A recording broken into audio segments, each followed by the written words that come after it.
১০০ টাকার ভাঙ্গানি। এই ছোট গল্পটি লিখেছেন তারাপদ রায়।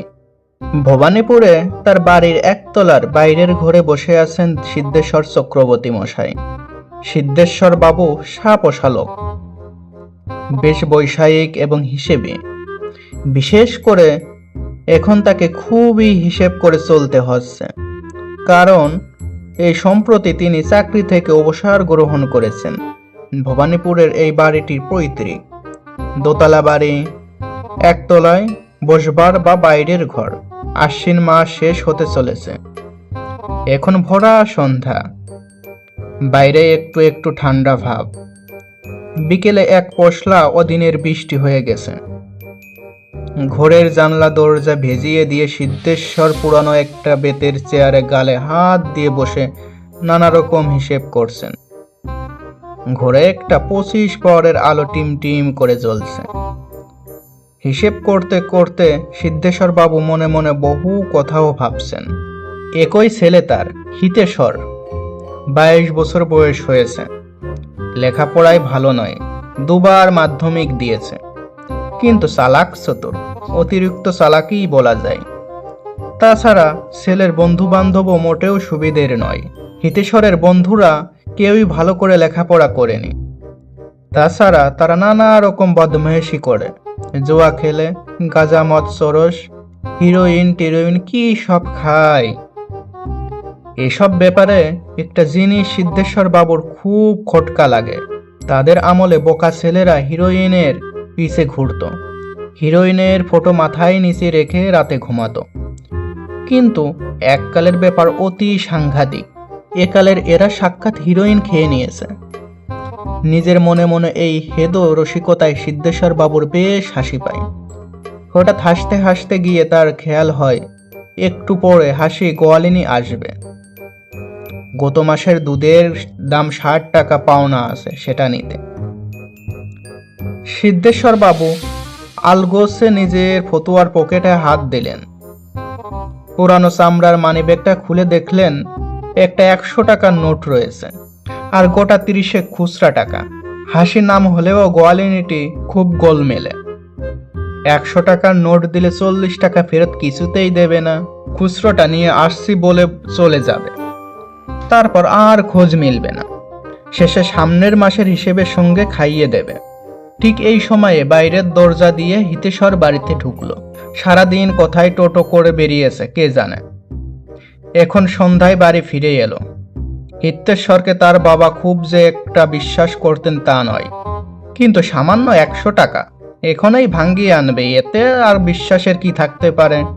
এই ভেবে সিদ্ধেশ্বর বাবু হিতেশ্বরকে 100 টাকার নোট দিয়ে বললেন, মোড়ের মুদিখানার দোকান থেকে নোটটা ভাঙ্গিয়ে নিয়ে আয়, তাড়াতাড়ি আসবি। 100 টাকার নোটটা নিয়ে রাস্তায় বেরোতে হিতেশ্বরের সঙ্গে ব্রজেনের দেখা। ব্রজেন আর হিতেশ্বর বহুদিনের পুরানো বন্ধু, এক পাড়ায় কাছাকাছি বাড়ি। তাছাড়া দুজনে একই স্কুলে ক্লাস 1-এ একই বছরে ভর্তি হয়েছিল। সেই 1 থেকে আজ পর্যন্ত ব্রজেন ওরফে বেজা আর হিতেশ্বর ওরফে হিতুর লেখাপড়ার ব্যাপারে তীব্র প্রতিদ্বন্দ্বিতা চলছে। রেসের ঘোড়া যেমন ঘাড়ে ঘাড়ে অর্থাৎ নেক টু নেক ছোট, তেমনি এদের দুজনের স্কুলে দৌড়। 1 বছর বেজার প্রমোশন পেল, হিতু পেল না, সে পিছিয়ে গেল। পরের বছর হিতু পাস, বেজা ফেল, হিতু বেজাকে ধরে ফেলল।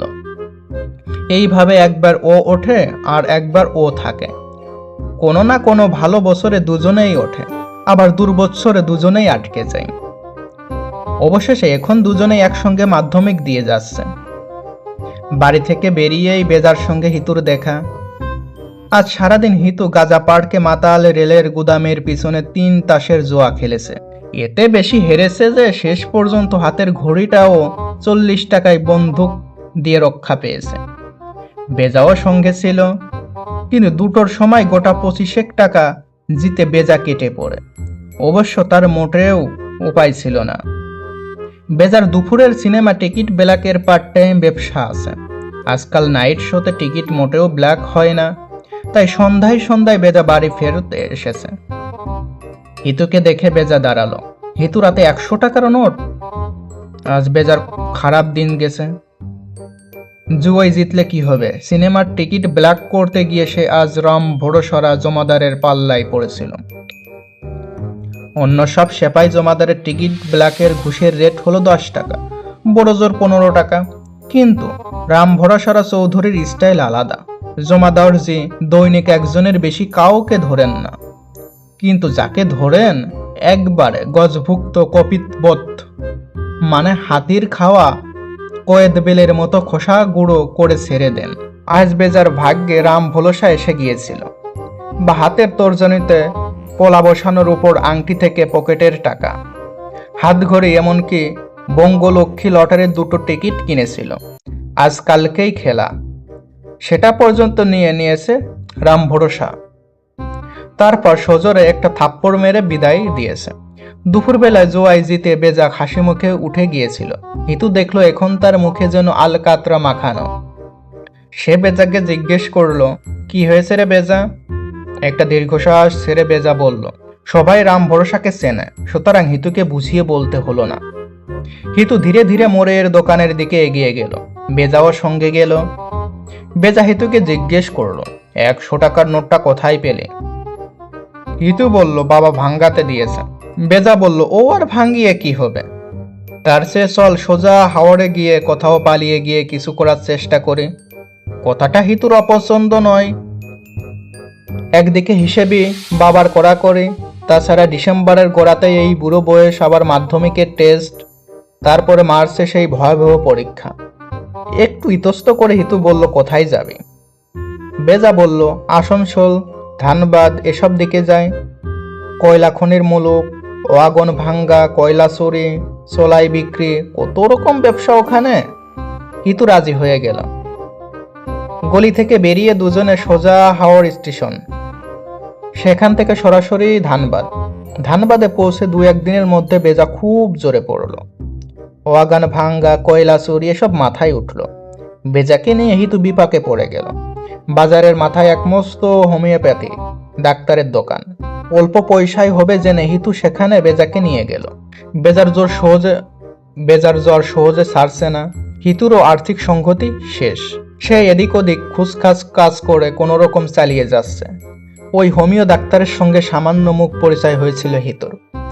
বেজার চিকিৎসার খরচ সে চালাতে পারছিল না।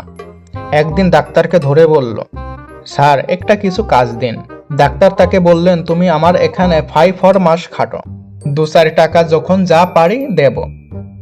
হিতু লেগে গেল। এদিকে 2-4 দিনের মধ্যে অসুখ একটু ভালো হতেই বেজা কলকাতায় ফিরল। হিতু বেজাকে বারবার বলে দিল, আমাদের বাসায় আমার কথা কিছুই বলবি না, বাবা আমাকে ধরতে পারলে আস্ত রাখবে না। হিতু কয়লা শহরে ডাক্তারবাবুর কাছে রয়ে গেল। দিন যায় কর্ম, সে ডাক্তারখানার বাইরে 5 মাস খাটা থেকে ফার্মেসির অন্দরে প্রবেশ করলো। সে লেখাপড়ায় খারাপ হলেও নির্বোধ নয়। আস্তে আস্তে সে কম্পাউন্ডার বাবু না এলে কম্পাউন্ডারের কাজ চালাতে শিখল। তারপর যেমন হয়, একদিন বুড়ো কম্পাউন্ডার বাবু অবসর নিতে সে পাকাপাকি কম্পাউন্ডার হয়ে গেল। এখানেই শেষ নয়, কিছু টাকা জমিয়ে বছর 2-1 মাথায় নিজেই একটা হোমিওপ্যাথিক ডাক্তারখানা খুলে ফেলল। সে নিজেই ডাক্তার, ডক্টর এইচ চক্রবর্তী। অল্প দিনের মধ্যে রমরমা প্রসার জমে উঠল। আগের ডাক্তারবাবুর প্রসার এখন পড়তির দিকে। সে প্রতিদ্বন্দ্বিতায় তাকে হারিয়ে দিল। এইবার থামতে হচ্ছে। আর নয়, ইতি নামক এক বাড়ি পালানো যুবকের জীবনের সাফল্য বর্ণনার জন্য এ গল্প আমি লিখতে বসিনি। এ গল্প হিতুর বাবাকে নিয়ে। সংক্ষেপে শেষ ঘটনাটা বলি। বাড়ি থেকে 100 টাকার নোট ভাঙ্গাতে গিয়ে পালানোর 5 বছর পরে প্রাক্তন হিতু বর্তমান ডাক্তার চক্রবর্তী একদিন ভবানীপুরের বাড়িতে দেখা করতে এলো। তার পরনে ক্রিম রঙের সাফারি স্যুট, হাতে আন্তর্জাতিক মানের ঘড়ি, সঙ্গে শ্লঙ্কারা বধূ। সে নিজস্ব মারুতি ডিলাক্সে চেপে নিজের বাড়ির দরজায় এসে পৌঁছালো এক সন্ধ্যায়। বাইরের ঘরের দরজা ভেজানো ছিল। হিতু আস্তে আস্তে ধাক্কা দিয়ে ঘরে ঢুকলো। পিছনে বউ। ঘরের মধ্যে একটা 25 পাওয়ারের আলো টিম টিম করে জ্বলছে। সেই পুরনো দৃশ্য। তার বাবা সিদ্ধেশ্বর বাবু একটা প্রাচীন বেতের চেয়ারে গালে হাত দিয়ে বসে রয়েছেন। স্পষ্ট তাই মনে মনে কোনো হিসেব করছেন। হিতুর ঘরে ঢুকতে দেখে 5 বছর পরে হিতু ফিরছে, তা সত্ত্বেও কোনো ভাবান্তর হলো না সিদ্ধেশ্বর চক্রবর্তীর। তার পিত্ত হৃদয়ে কোনো রকম উচ্ছ্বাস দেখা গেল না।